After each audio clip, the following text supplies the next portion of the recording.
우리는 로마서 13장, 즉 국가와 세상 권세에 대해서 공부하고 있습니다. 오늘은 그 마지막 시간이 되겠습니다.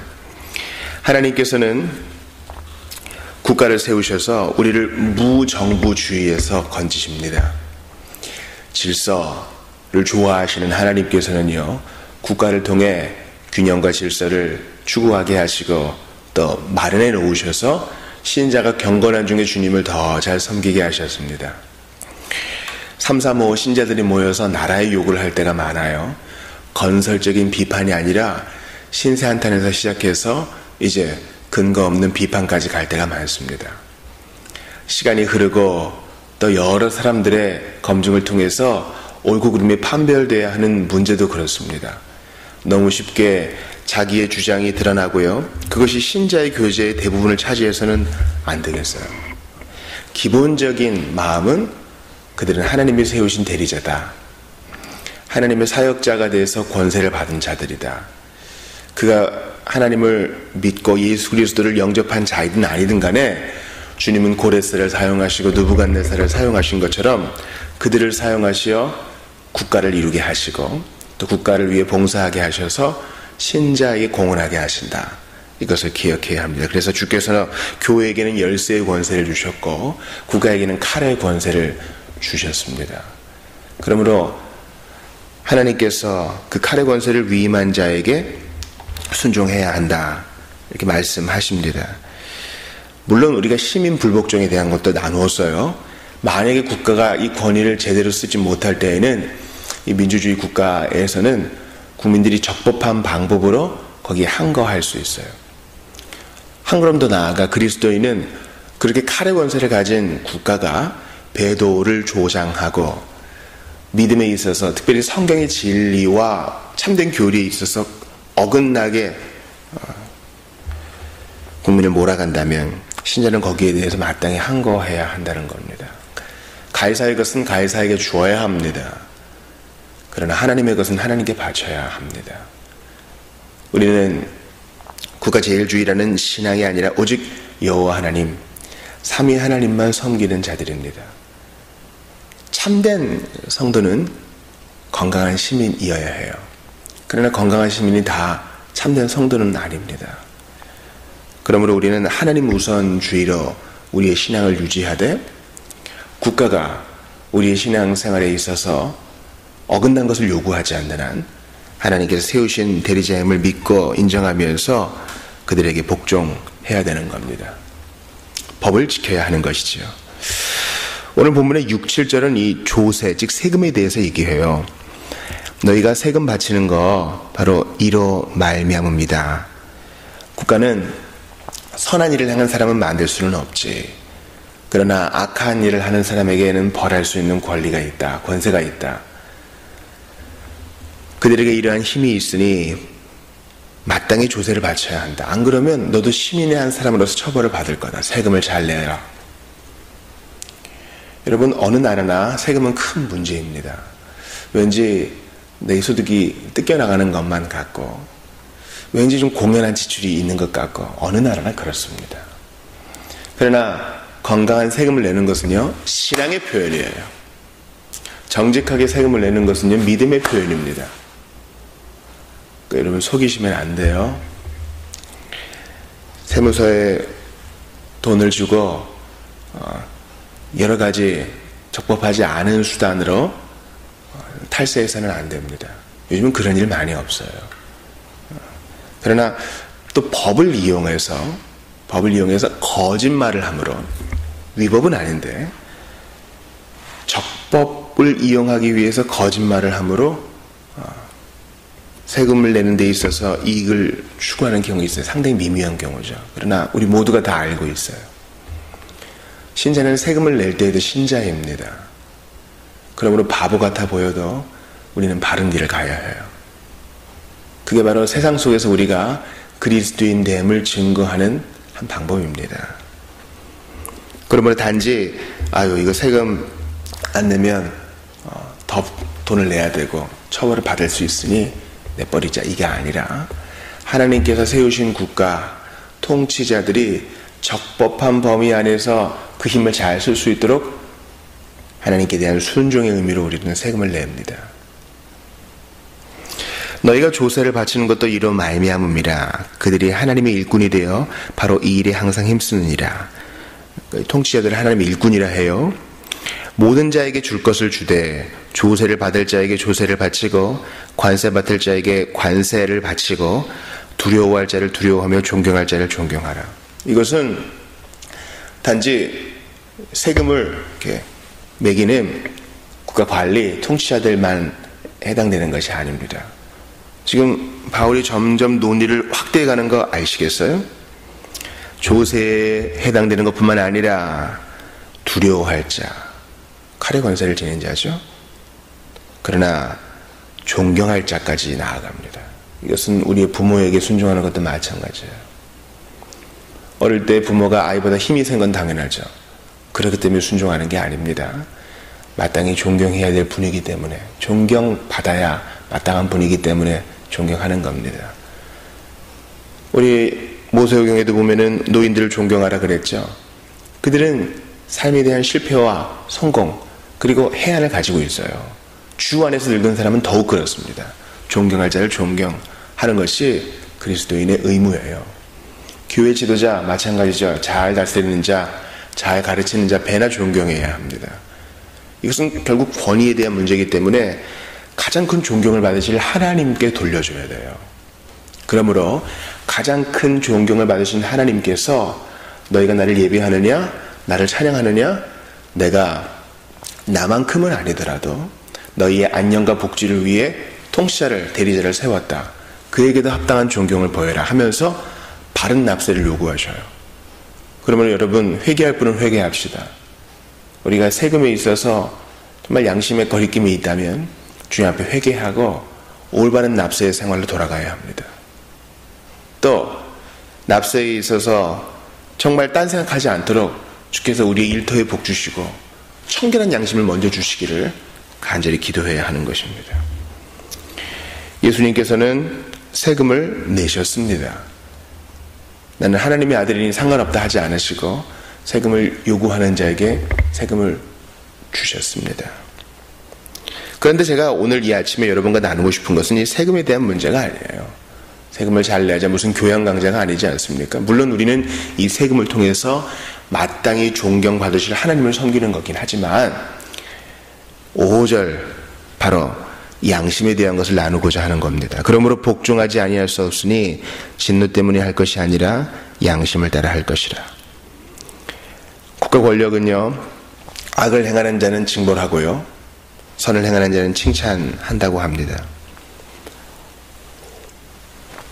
하나님께서 칼의 권세를 주신 대리자에게 순종하는 것은 맞을까 두려워하는 것이 아니라 바로 양심 때문에 하는 겁니다. 양심이란 말은 영어로 conscience죠. conscience. 이걸 이제 말을 좀 분리해보면 science 이렇게 분리할 수 있어요. 그게 conscience예요. 근데 이제 con이란 말은 함께라는 뜻이고요. science는 scientia라는 라틴어에서 파생됐어요. scientia는 과학이 아니라 지식이거든요. 그게 이제 오늘날 영어에서는 과학이란 말로 굳어져긴 했지만요. 그러니까 conscience의 원래 의미는 뭐뭐와 함께 지식, 즉 지식과 함께라는 뜻입니다. 하나님께서 우리 안에 양심이라는 도구를 심어 놓으셨어요. 이 장치는요, 많이 배웠건 배우지 못했건 어떤 경험을 해보았건 해보지 못했건 간에 잘못이라는 것을 알게 해줘요. 즉 옳고 그름을 깨닫는 감각이 우리에게 주어져 있는 거죠. 그래서 잘못을 저지를 때는 얼굴이 뜨뜻해지고 붉어지고 왠지 당황하고 그런 겁니다. 그뿐만 아니라 옳고 그름을 깨닫는 것뿐만 아니라 양심은 마땅히 해야 하는 일을 깨닫게 해줘요. 이것을 하면 안 되는데 뿐만 아니라 나 이거 해야 됐었는데, 지금 내가 훅 지나갔지만 길바닥에 쓰러진 사람한테 가서 좀 뭐가 힘들지 않으세요? 물어봤어야 되는데, 아유 나 때문에 저 사람이 고생하면 어떡하지? 이런 마음이 있는 거예요. 신자의 양심은 어떻습니까?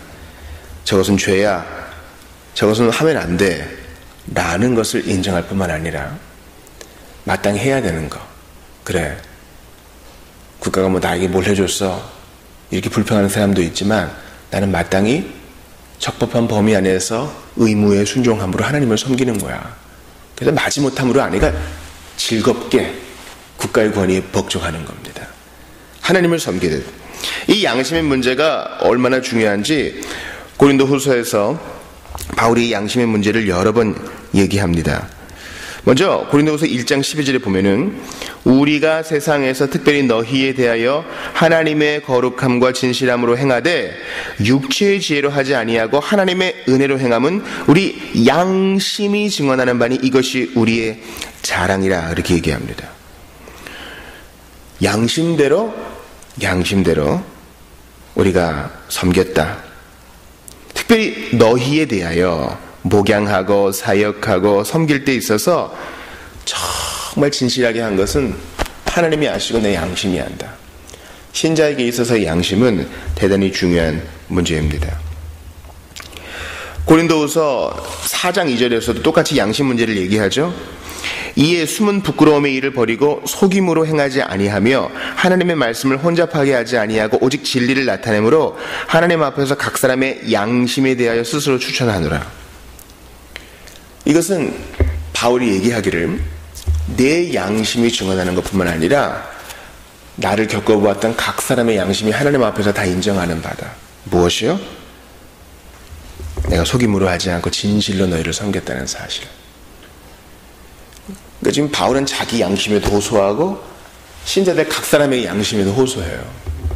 양심껏 해야 됩니다. 제가 한번 주일 설교 때 예배의 원리, 또 그것을 준행하는 원리에 있어서 양심 문제를 했지요.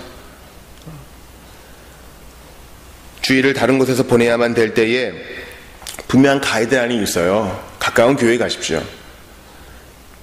본교회에서 드리지 못할 때에는 그럴 수 있어요. 그런데 내가 있는 곳이 교회도 없고 말도 안 통하는 것이고 또 교통도 좋지 못한 곳일 때는 어떻게 해야 되느냐. 양심껏 하라 그랬지. 양심껏. 하나님 앞에 부끄러움 없이, 신앙 양심에 의해서 부끄러움 없이. 이거 대단한 규례입니다. 이것을 오용해서는 안 되는 것이에요. 이러한 양심 문제는 일꾼을 세우는 데 있어서도 마찬가지입니다. 디모데전서 3장 9절에 보니까 집사들은 어떤 사람이어야 하느냐. 깨끗한 양심의 믿음의 비밀을 가진 자라야 할지니. 우리는 교회 안에서 보통 믿음의 비밀을 많이 강조하죠. 아, 저분 믿음 좋은 분이셔. 확실한 분이셔. 그러나 바울은 아니다. 아무리 믿음이 좋아도 신앙 인격이 떨어지는 사람이 있어. 반드시 믿음이라는 비밀은 착한 양심에 심겨져야 돼. 사람이 돼야 돼. 이 얘기하는 겁니다. 사람이 돼야지 교회에서 신자 행색하면 뭐하나. 여러분 이게 가능합니다. 현실에서 일어나는 일이에요. 정말 회사에서는 악독 고용주인데요. 막 욕설을 하고 그런 사람인데 교회에서는 칭찬받는 직분자인 경우가 있어요. 참 슬픈 일이에요. 그러므로 직분을 뽑기 위해 투표할 때, 선거를 할 때요, 그 사람의 됨됨이를 봐야 돼요. 믿음도 봐야 되지만 사람의 됨됨이를 봐야 돼요. 교역자가 세워지는 것도 마찬가지예요. 그 교역자가 정말 사람으로서 양심적인 사람인지 돌아봐야 돼요. 그래서 그런 면이 해결되지 않을 때에는 무조건 3년 지나고 4년 지나고 졸업시켜주는 신학교 옳지 않습니다. 같은 서신서에서 사도는 계속 이야기합니다. 디모데전서 1장 5절입니다. 이 교훈의 목적은 청결한 양심과 선한 양심과 거짓이 없는 믿음에서 나오는 사랑이거늘. 그렇습니다. 바울이 지금 말씀 사역을 합니다. 근데 이것은 양심에서, 깨끗한 양심에서 나오는 겁니다. 그러니까 우리의 섬김과 사역은 반드시 깨끗한 양심에서 나와야만 하는 것입니다. 바울의 말을 좀 더 들어보시죠.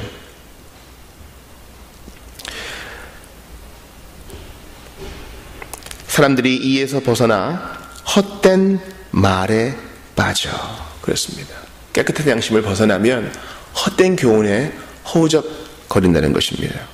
바른 교리도 중요하지만 그 바른 교리가 나오는 밭은 깨끗한 양심, 더 고상한 동기가 매우 소중하다는 사실입니다.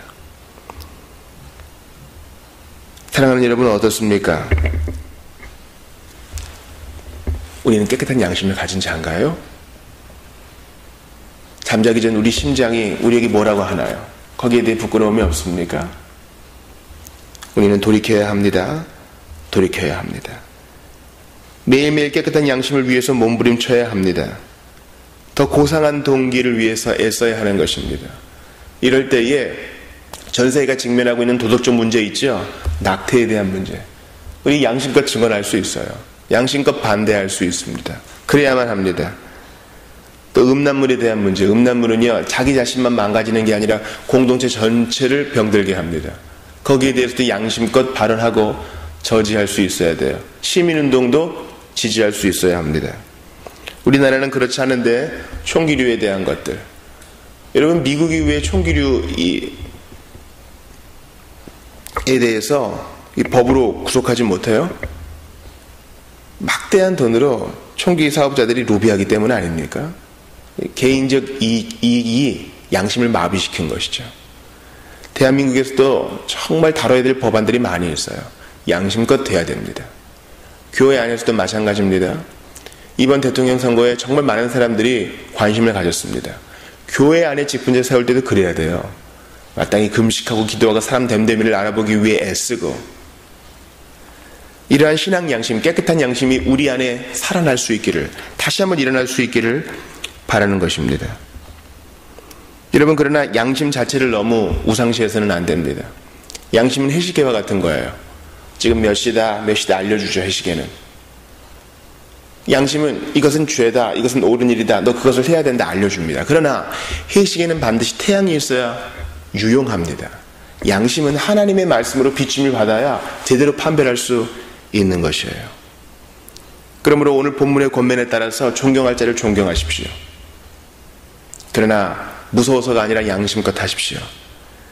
양심이 제대로 기능하려면 하나님의 말씀을 받아야 하는 것입니다. 오늘 본문의 말씀과 일맥상통하는 베드로 사도의 권면을 읽어드립니다. 베드로전서 2장 13절입니다. 인간의 모든 제도를 주를 위하여 순종하되 혹은 위에 있는 왕이나 혹은 그가 악행하는 자를 징벌하고 선행하는 자를 포상하기 위하여 보낸 총독에게 하라.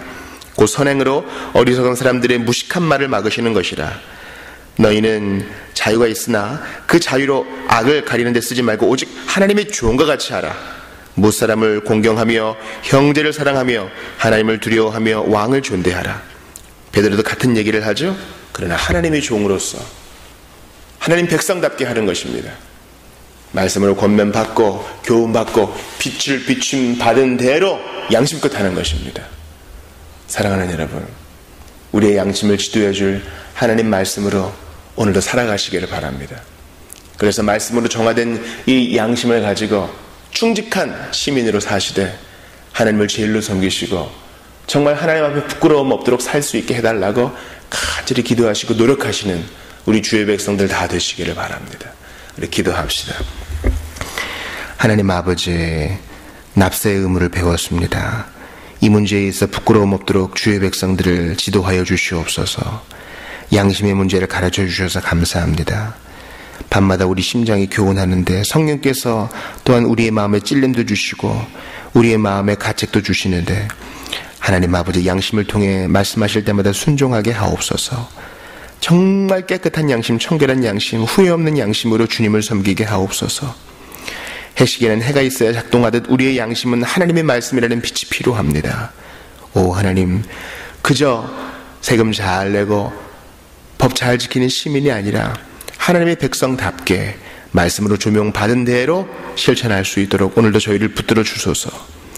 십자가에 달리사 죽으시고 부활하셔서 지금도 우리를 위해 기도하시는 예수님께서는 정말 우리가 이러한 착한 백성 되기 위하여 이 모든 고난을 감내하셨사오니 우리 주님의 희생 앞에 부끄러움 없도록 오늘도 저희를 권고하여 주시옵소서. 예수님께서 정말 이 땅에 사실 때 납세의 의무를 도외시하지 않으시고 양심껏 본을 보이신 대로 우리도 따라갈 수 있도록 은혜를 더하여 주시옵소서. 오늘도 신자의 자태가 드러나는 삶 되기를 원하오니 연약한 저희를 도우시고 특별히 연약한 자, 병 중에 있는 자 찾아가서 고쳐주시옵소서. 주 예수님의 이름으로 기도합니다. 아멘. 개인 기도하시다가 돌아가시기